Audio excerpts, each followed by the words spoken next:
I'm not in Nepal. I'm not in Bhutan. India என்பது வரலாற்று சிறப்புமிக்க கோட்டைகள், நுட்பமான கட்டிடக்கலை, கோவில்கள் மற்றும் பிரம்மாண்டமான யானைகள், புலிகளுக்காக மட்டும் உருவானதல்ல. மறக்க முடியாத தெருவோர உணவுகளோ அல்லது 20க்கும் மேற்பட்ட மாநிலங்களின் கலாச்சார கலவையோ மட்டுமே இந்தியா கிடையாது. இமயமலை தொடர் முழுவதும் கம்பீரமாக உயர்ந்து நிற்கும் அதன் இயற்கை மலைகளும் இந்தியாவின் அடையாளம்தான். இது இந்தியர்களுக்கு மிகவும் பரிச்சயமான ஒன்றாக இருக்கலாம்.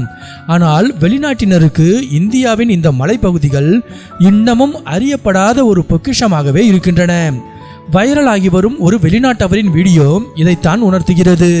இந்தியாவிற்கு சுற்றுலா வந்த டாம் சாட்லர் என்ற இளைஞர் இந்திய மலைகளின் அழகை பாராட்டி ஒரு வீடியோவை பகிர்ந்துள்ளார்.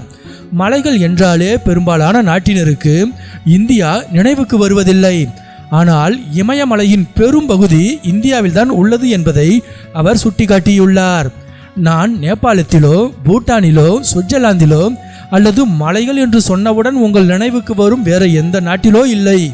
நான் இந்தியாவில் இருக்கிறேன், இதோ இதை பாருங்கள் என்று அந்த வெளிநாட்டு இளைஞர் பனி படர்ந்த இமயமலையின் அழகை வீடியோவில் காண்பிக்கிறார்.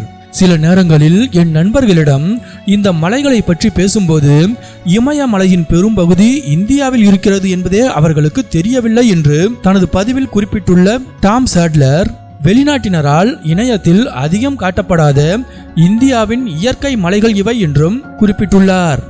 இந்த வீடியோ இணையத்தில் வைரலாகி பலரின் கவனத்தை பெற்றது.